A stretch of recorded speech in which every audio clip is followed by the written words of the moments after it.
Assalamualaikum warahmatullahi wabarakatuh. Apa kabar semuanya? Tentunya kami berharap semoga kita selalu dalam lindungan Allah Subhanahu wa taala dan tetap semangat belajar. Pada kesempatan kali ini kita akan belajar kimia kelas 12 semester ganjil pada kompetensi dasar menganalisis fenomena sifat koligatif larutan yang meliputi penurunan tekanan uap jenuh, kenaikan titik didih, penurunan titik beku, dan tekanan osmotik. Adapun tujuan pembelajarannya adalah pertama, dapat menjelaskan pengertian sifat koligatif larutan. Kemudian yang kedua, dapat menghitung penurunan tekanan uap jenuh larutan. Dan yang ketiga, dapat menentukan harga massa molekul relatif atau MR saat terlarut berdasarkan persamaan penurunan tekanan uap.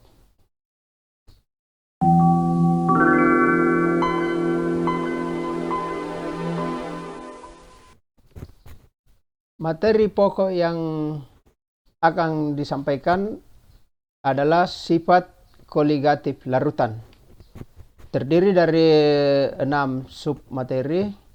Yang pertama yaitu konsentrasi larutan. Yang kedua penurunan tekanan uap. Ketiga penurunan titik beku. Keempat kenaikan titik didih. Kelima tekanan osmotik. Dan yang terakhir keenam sifat koligatif larutan elektrolit. Sifat koligatif larutan adalah merupakan sifat larutan yang hanya dipengaruhi oleh jumlah partikel saat terlarut di dalam larutan dan tidak dipengaruhi oleh sifat dari zat terlarut. Perlu Ananda ketahui bahwa larutan terdiri dari dua komponen, yaitu zat terlarut dan zat pelarut. Adanya zat terlarut di dalam larutan dapat menyebabkan terjadinya perubahan sifat fisik pada larutan tersebut. Misalnya, adanya rasa manis, adanya rasa asam, adanya warna. Sifat-sifat ini ditentukan oleh jenis zat terlarutnya. Namun untuk sifat koligatif larutan itu tidak dipengaruhi oleh jenis, tetapi hanya dipengaruhi oleh jumlah partikel zat terlarut di dalam larutannya. Ada 4 sifat koligatif larutan. Yang pertama yaitu penurunan tekanan uap, dilambangkan dengan delta P. Kemudian yang kedua, kenaikan titik didih, dilambangkan dengan delta TB. Kemudian yang ketiga, penurunan titik beku, dilambangkan dengan delta TF. Dan yang keempat, tekanan osmosis, dilambangkan dengan P. Terlarutnya zat di dalam suatu pelarut itu akan mengakibatkan terpecahnya zat tersebut menjadi, ada kemungkinan menjadi ion-ion ataukah molekul-molekul atau dalam bentuk atom-atom. Itu tergantung dari jenis zat terlarutnya. Maka dimungkinkan bahwa jumlah partikel yang ada di dalam larutan itu akan berbeda jumlah partikel sebelum dilarutkan. Contoh, 1 mol gula dalam larutan berbeda dengan jumlah partikel 1 mol garam di dalam larutan. Jadi walaupun sama-sama jumlahnya 1 mol gula dan 1 mol garam, ternyata memiliki jumlah partikel di dalam larutannya berbeda. Hal ini disebabkan karena gula yang merupakan zat non-elektrolit di dalam larutan akan terpecah menjadi molekul. Sedangkan garam yang merupakan zat elektrolit di dalam larutan akan tercecah menjadi ion-ion, di mana akan menghasilkan satu ion negatif dan satu ion positif, sehingga hasilnya menjadi dua partikel. Sehingga dapat kita simpulkan bahwa sifat koligatif larutan elektrolit akan berbeda atau lebih besar dibandingkan sifat koligatif larutan non-elektrolit. Untuk lebih rincinya, mari kita bahas materi ini pada sifat koligatif yang pertama, yaitu penurunan tekanan uap.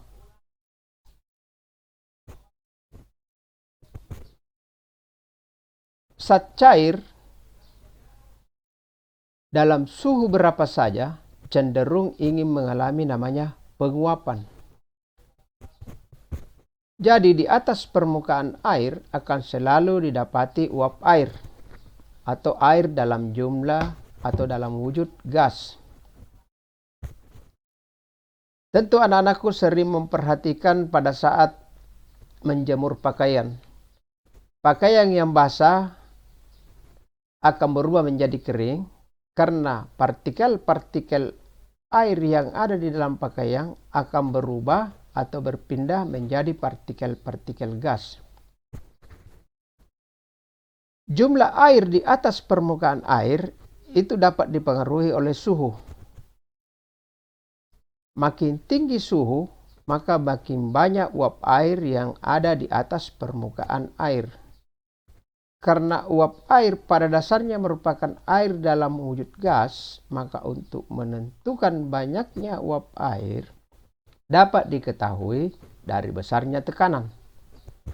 Makin banyak uap air, makin besar tekanan uap air tersebut.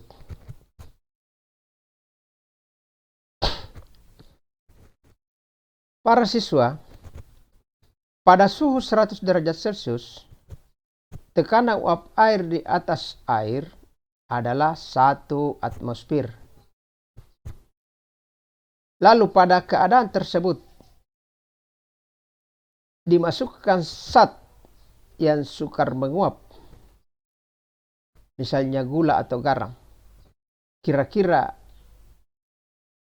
apa pengaruhnya terhadap tekanan larutan yang dihasilkan?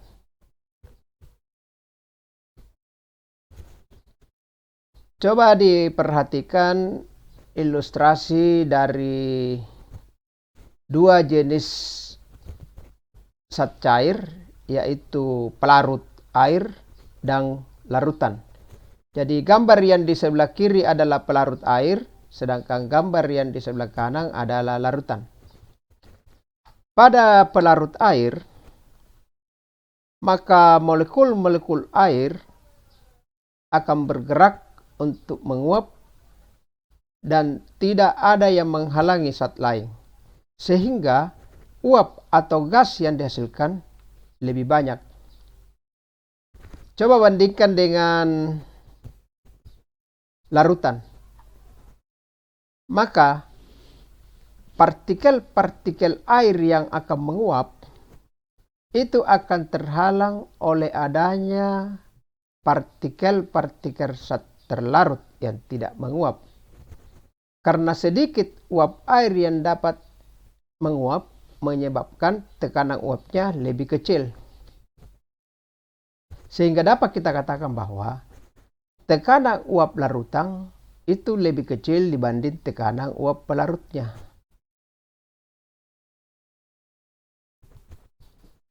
Seorang ahli kimia berkebangsaan Prancis dapat merumuskan besarnya tekanan uap larutan dengan membandingkan dengan fraksi mol pelarut dan tekanan uap dari pelarut murninya. Dapat dirumuskan P sama dengan X pelarut dikali P0, di mana P sama dengan tekanan uap larutan, X adalah fraksi mol, dan P0 tekanan uap pelarut murninya. Anak-anakku sekalian, istilah praksimol sudah pernah kita bahas di pertemuan sebelumnya. Jadi tidak perlu lagi saya ulangi. Baik. Penurunan tekanan uap dalam kurun delta P merupakan selisih antara tekanan uap pelarut murni dilambangkan dengan P0. Jadi pelarut murni dilambangkan dengan P0 dengan tekanan uap larutan dilambangkan dengan P. Dirumuskan, delta P sama dengan P0 dikurang P, atau tekanan uap larut murni dikurang tekanan uap larutan.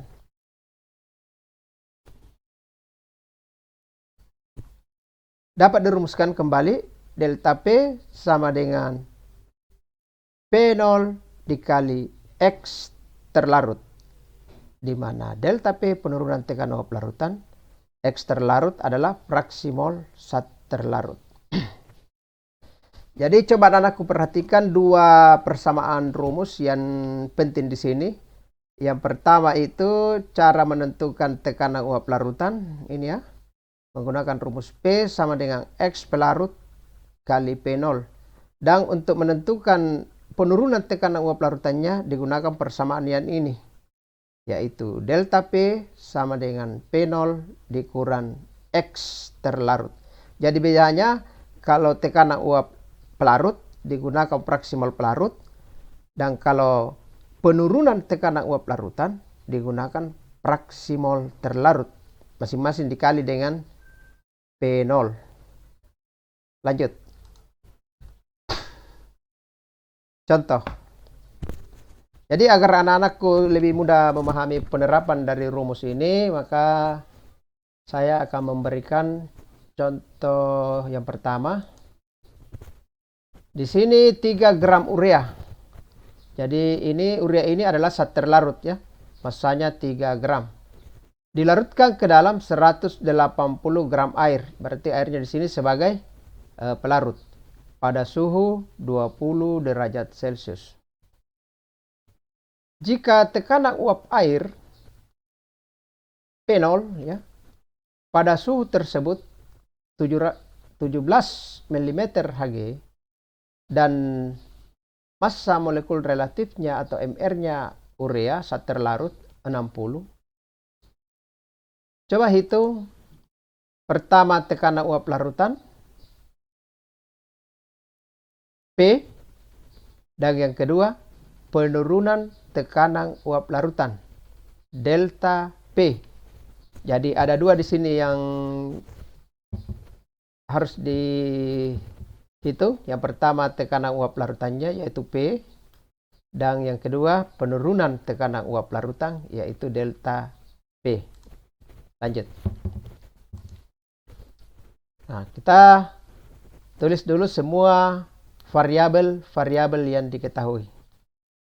Jadi pertama dihitung dulu berapa mol zat terlarut. Berarti dalam hal ini mol urea, N urea ya. Jadi ini dibaca mol urea. Yaitu massa urea 3 gram dibagi MR urea. Jadi massanya 3, MR-nya 60. Berarti 3/60 sama dengan 0,05 mol. Kemudian berikutnya mol air. Ya. Jadi mol air atau mol pelarut yaitu massa air 180 gram dan MR air yaitu 18. Nah, kalau kita perhatikan massa molekul air tidak dicantumkan di soal. Jadi anak-anakku perlu memahami atau menghafal ya bahwa air itu adalah pelarut umum atau biasa disebut dengan istilah pelarut universal. Jadi perlu anak-anakku hafal MR air yaitu 18 ya. Jadi massa air dibagi MR air atau 180 dibagi 18 didapat 10 mol. Jadi masing-masing komponen sudah diketahui molnya, yaitu mol terlarut dan mol pelarut. Maka fraksi mol pelarut atau fraksi mol air sama dengan mol air dibagi dengan mol air tambah mol urea. Rumus ini sudah pernah kita bahas di pertemuan sebelumnya. Nah, diperoleh mol air sudah tadi didapat, ini 10 ya. Dibagi mol air tambah mol urea, jadi 10 tambah 0,5. Hasilnya 0,995.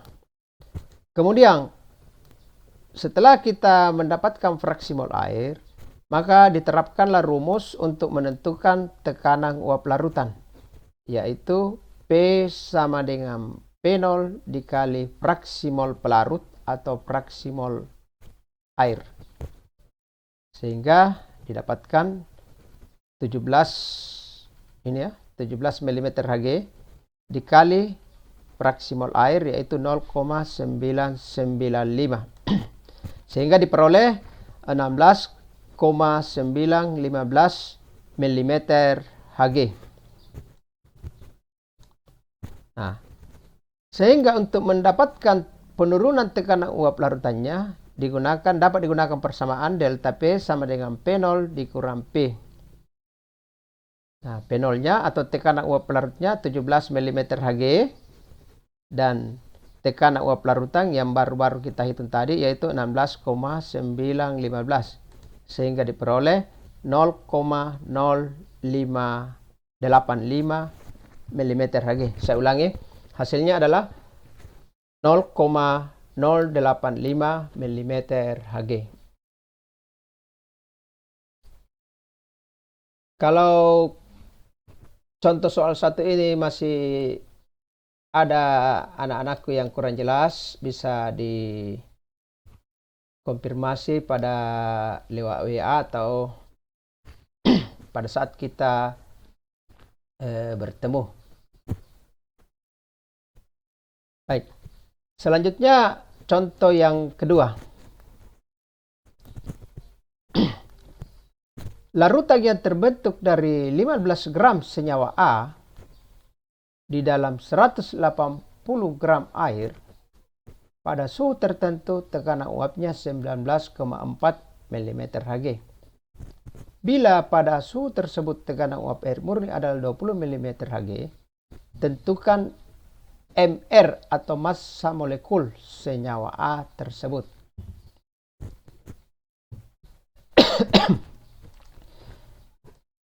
Jadi pertama-tama kembali lagi ditentukan dulu mol masing-masing komponen, yaitu mol air atau mol pelarut sama dengan massa air dibagi 18.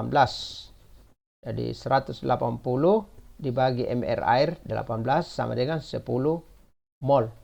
Kemudian tekanan uap larutan, ini sudah ditentukan, yaitu 19,4 mm Hg.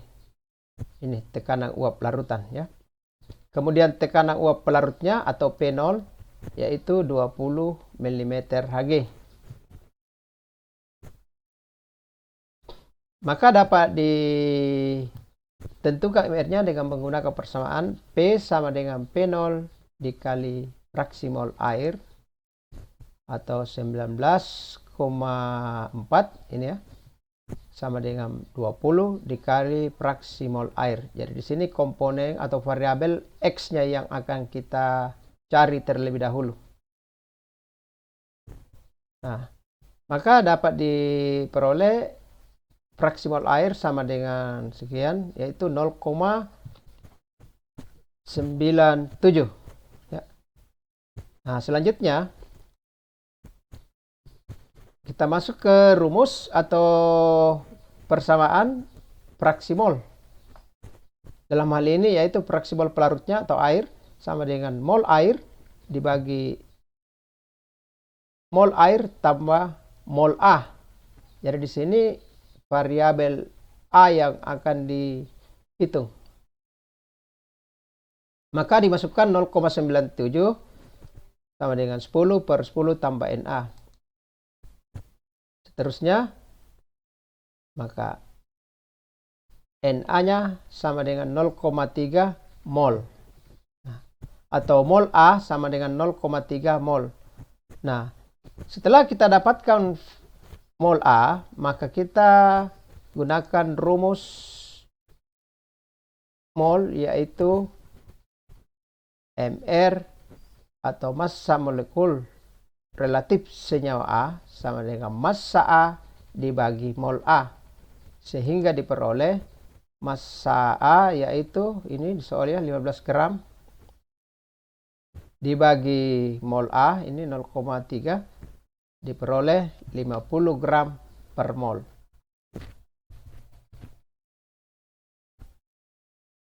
Kembali saya ingatkan, kalau ada yang belum dipahami bisa dikonfirmasi nanti baik lewat WA maupun secara langsung. Para siswa sekalian, untuk lebih memahami materi tentang penurunan tekanan uap, maka saya memberikan lembar kerja di mana jawaban dari lembar kerja ini dapat ditulis di kertas selembar bergaris ya, dan dapat dikumpulkan secara kolektif melalui ketua-ketua kelas masing-masing kelas ya. Jadi pada lembar kerja untuk tekanan uap ini ada 3 nomor yang saya berikan. Jadi supaya jawabannya bisa disampaikan sebelum pada pertemuan berikutnya. Baik, jadi untuk pertemuan kali ini saya kira cukup sampai di sini, dan atas perhatiannya saya ucapkan terima kasih. Assalamualaikum warahmatullahi wabarakatuh.